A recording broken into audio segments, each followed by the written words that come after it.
Bueno, quizás uno de los conceptos macroeconómicos más escuchado por ahí es el Producto Bruto. En particular, lo que tenemos acá, el Producto Bruto Interno a precios de mercado. ¿Qué es lo que es el Producto Bruto Interno a precio de mercado? El mismo es a precio de mercados por E, porque incluye los impuestos indirectos que se aplican en las transacciones, por ejemplo, el IVA. Si un bien a costo de factores, o sea, a puerta de fábrica, cuesta 100 pesos, corresponde aplicarle un 21% de IVA y por lo tanto el precio de venta es de 121. Bueno, el PBI a precio de mercado mide los precios incluyendo el IVA.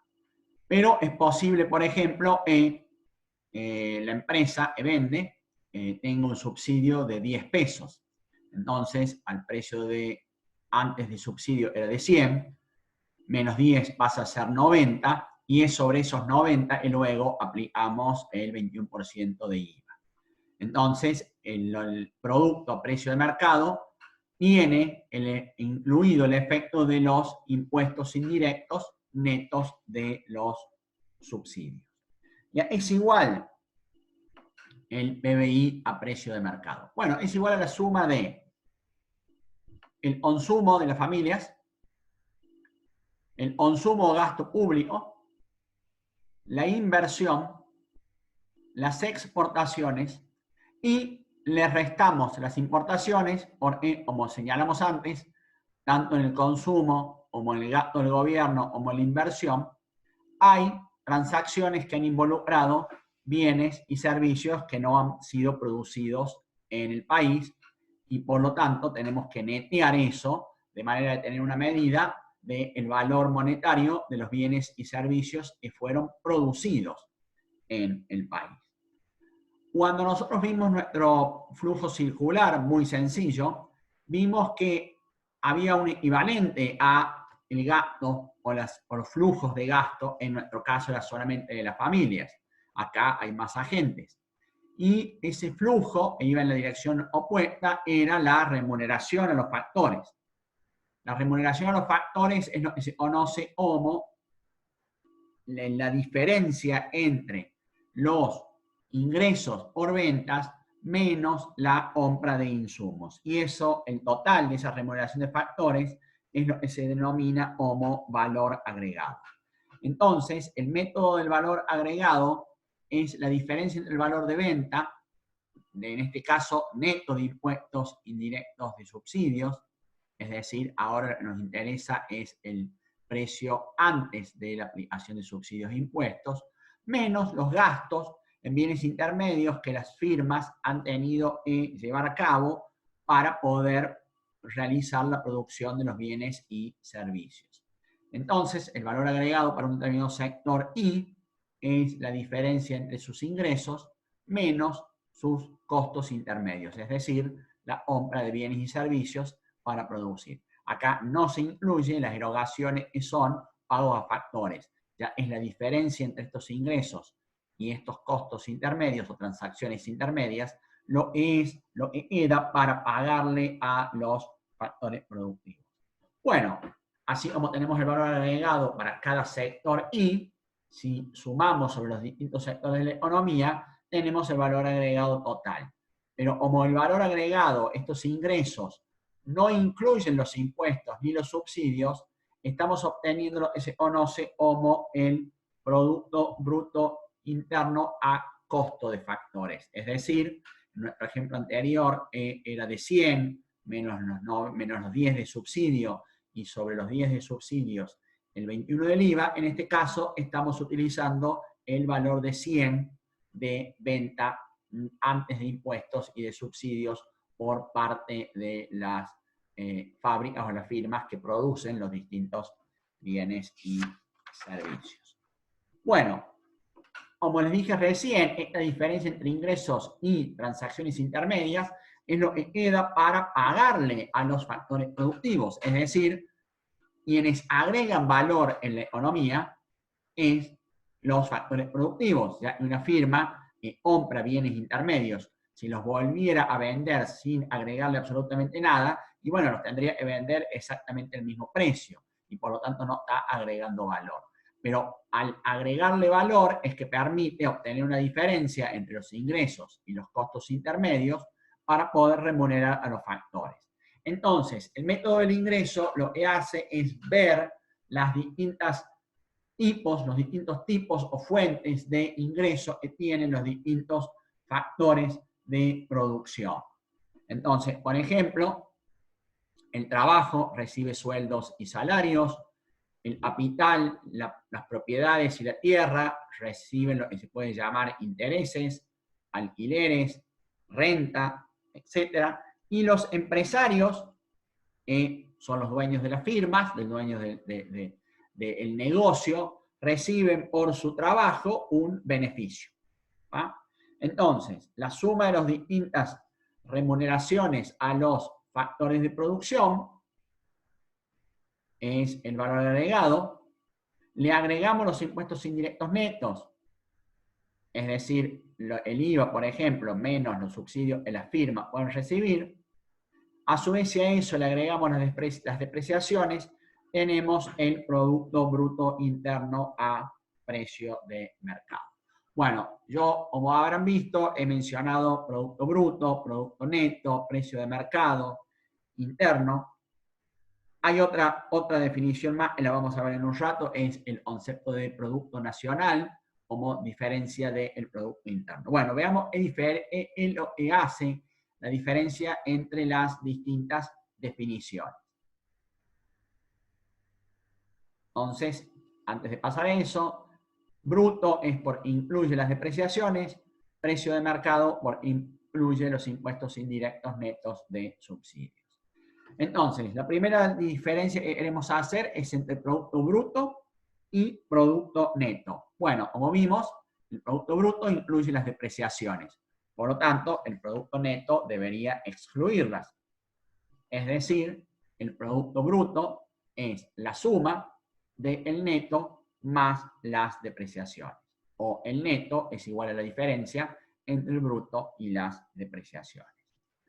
La otra diferencia que hicimos fue precio de mercado y costo de factores. Dijimos, el precio de mercado incluye el costo de los factores y de todos los bienes intermedios. Además, incluye los impuestos indirectos que hay que poner o sumar al costo de producción, y tenemos que restar los subsidios que la empresa que produce el bien y servicio recibe y que por lo tanto afecta el precio al cual vende. Entonces, el precio de mercado es el precio de factores más los impuestos indirectos menos los subsidios a las empresas. Es importante, estos son subsidios a las empresas, no son subsidios que reciben las personas o los hogares. Eso lo vamos a contabilizar, pero para obtener otra medida. Entonces, como vemos, el producto a precio de mercado es el producto de factores más los impuestos indirectos netos.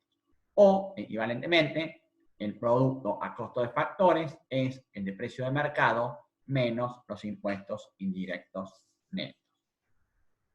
Bueno, después estaba la otra diferencia que yo les había dicho. La diferencia entre producto o ingreso interno y producto o ingreso nacional.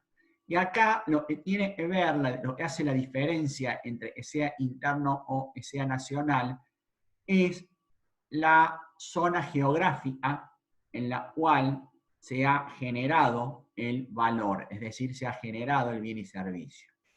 Entonces, ¿qué tenemos? Por ejemplo, nosotros tenemos que parte del valor agregado de una economía, es decir, las remuneraciones a los factores de la producción, se hacen dentro del país. Pero lo hacen factores productivos que no son de nacionalidad del país. El caso típico acá es un futbolista que actúe en el campeonato argentino, pero que sea de nacionalidad extranjera. Él realiza su actividad en el país, genera valor en el país y recibe su remuneración en el país. Pero la propiedad de ese factor no es nacional, sino es extranjera.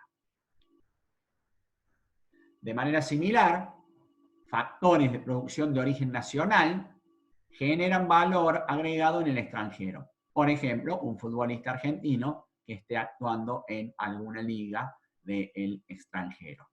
Él lleva su actividad laboral en el extranjero, por lo tanto está generando el valor agregado en el extranjero, pero su nacionalidad es argentina y por lo tanto forma parte del Producto Nacional.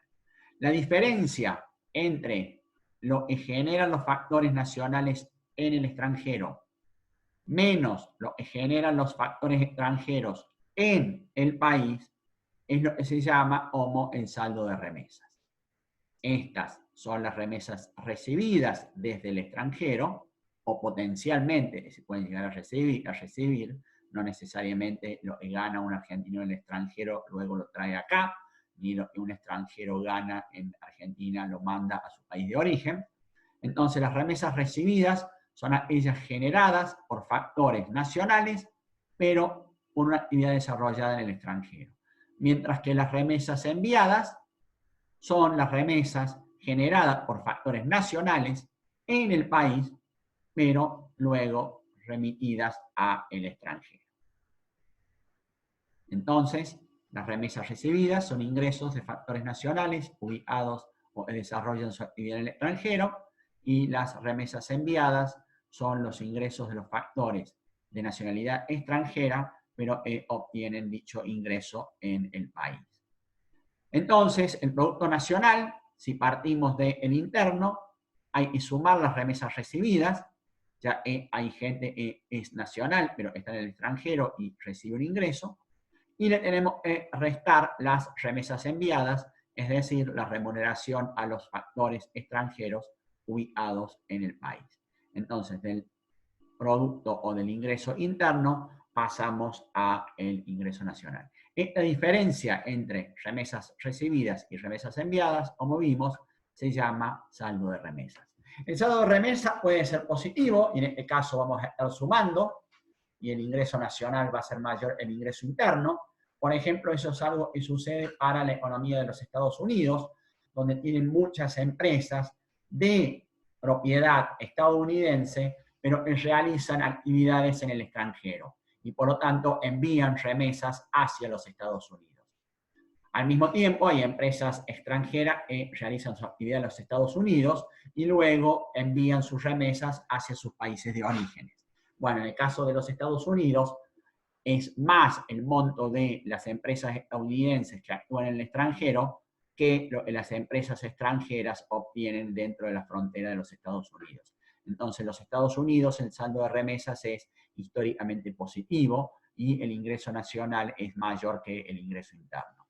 En cambio, hay otros países en donde la situación es la opuesta, envían más remesas de las que reciben y por lo tanto el ingreso nacional es inferior al ingreso interno.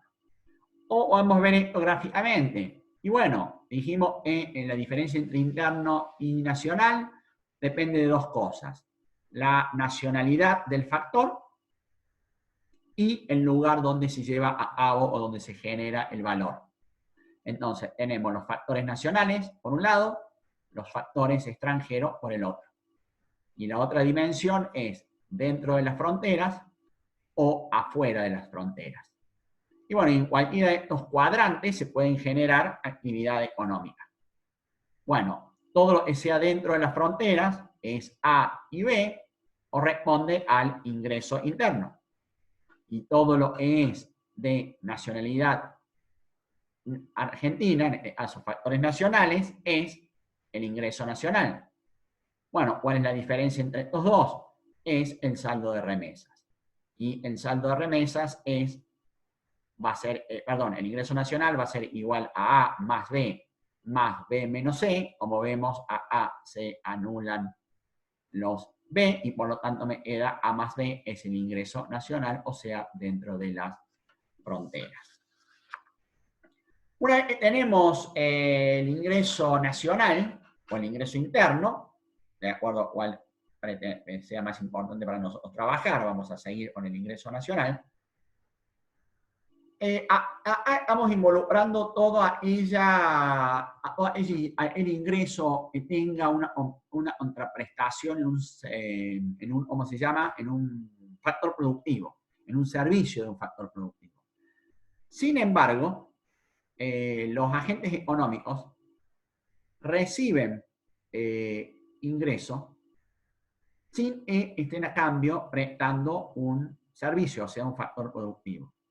Y al mismo tiempo, no todo el valor que el factor productivo está generando lo recibe en concepto de pago. Entonces, tenemos en función de esto la definición de ingreso personal y de ingreso disponible. Bueno, entonces, no todos los ingresos que se reciben son por la contraprestación del servicio de un factor productivo. Y esto es lo que se llaman los ingresos percibidos no devengados.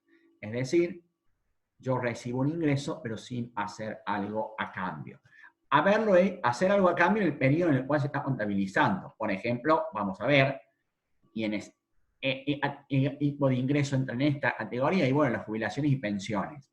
Por supuesto, yo me gané la jubilación y pensión hoy porque trabajé antes, pero en el periodo en el cual yo estoy recibiendo la jubilación y la pensión, no estoy dando una contraprestación del servicio de un factor productivo, en este caso el trabajo. Otro ejemplo de un ingreso percibido no devengado es los subsidios que reciben las familias desde el Estado o cualquier otra ayuda que una familia o una persona pueda recibir. A su vez, no todo lo que generan los factores productivos les es pagado. Una parte de eso les es retenido antes. Y bueno, por ejemplo, en el caso del trabajo, es lo que nos retienen las contribuciones a la seguridad social.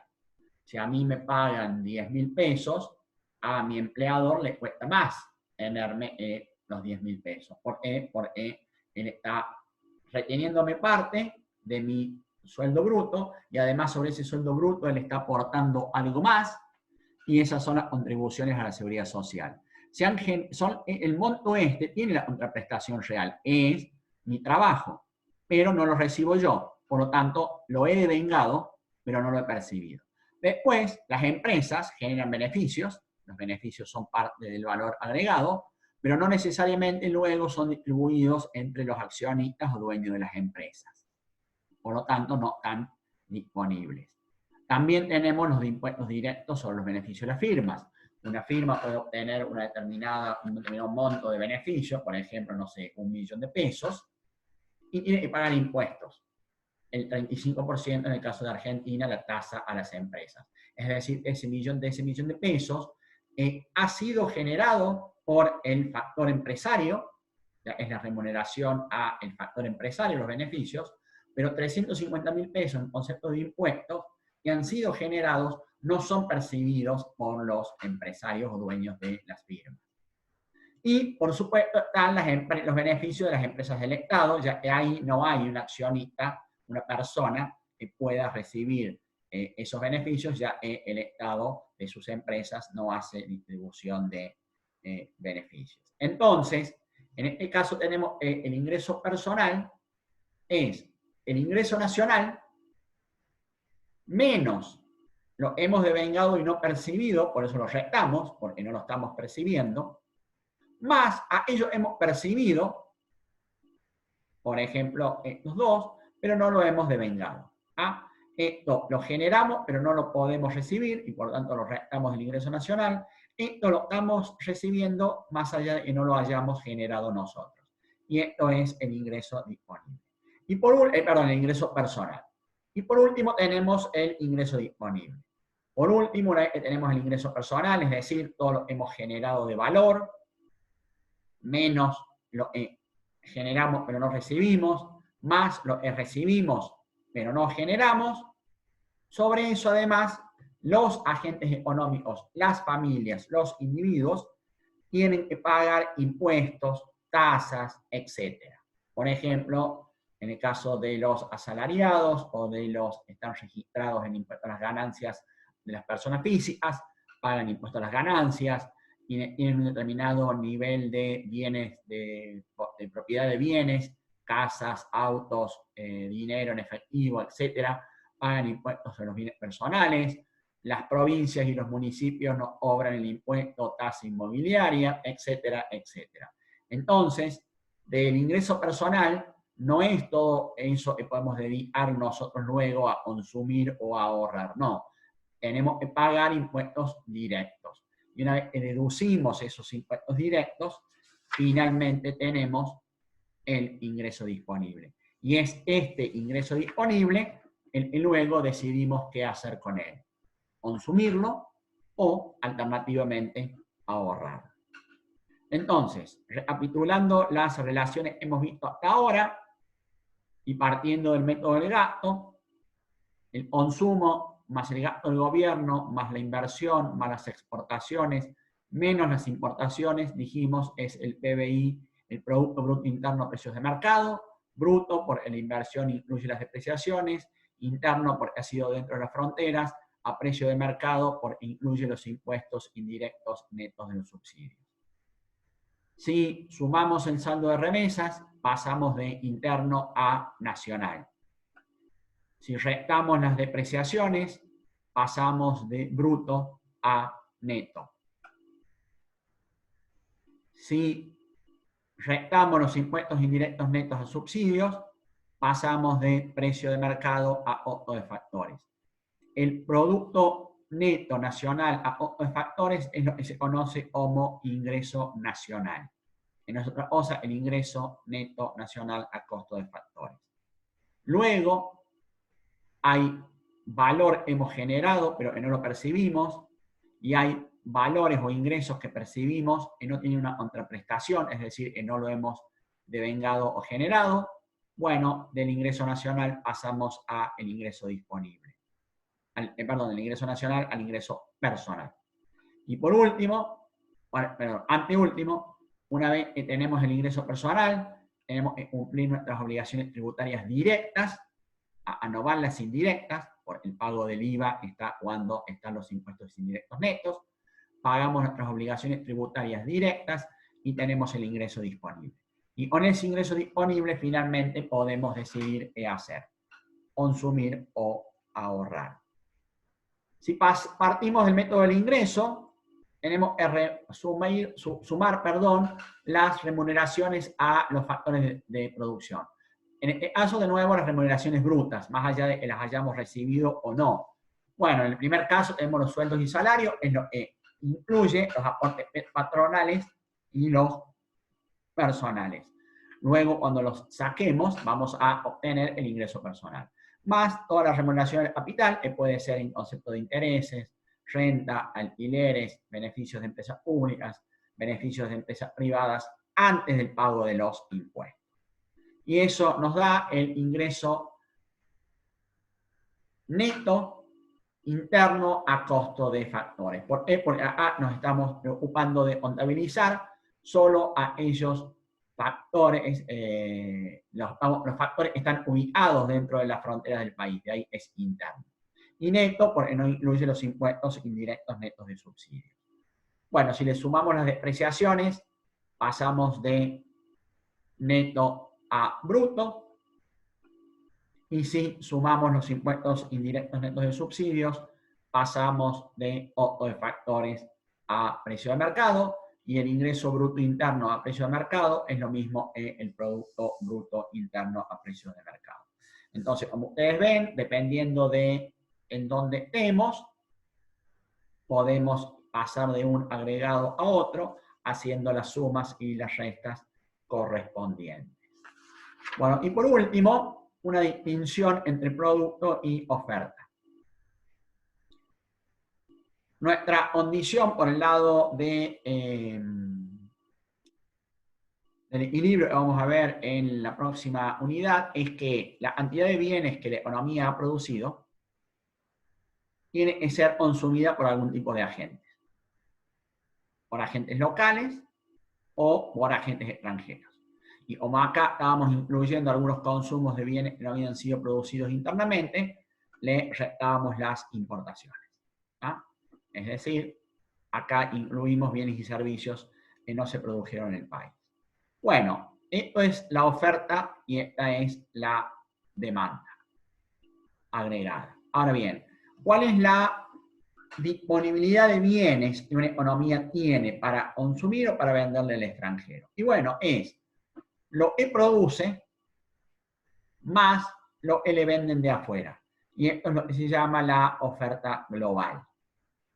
Y del lado derecho tenemos entonces la demanda global. Entonces, en este caso, estamos incluyendo la demanda global, la demanda por los bienes importados, que son suplidos o provistos por medio de las importaciones, que son las ventas que nos hacen desde el extranjero hacia nosotros. Bueno, oferta igual a demanda global es una identidad, se verifica siempre, es una cuestión puramente contable. No tenemos que confundir con el concepto de oferta y demanda planeada, son las que vamos a ver en la próxima unidad, y haciendo un parangón con la unidad número 5, cuando la oferta planeada coincide con la demanda planeada, la economía como un todo está en equilibrio. Bueno, con esto hemos terminado la unidad número 6 del programa y la próxima clase vamos a continuar con la unidad número 7.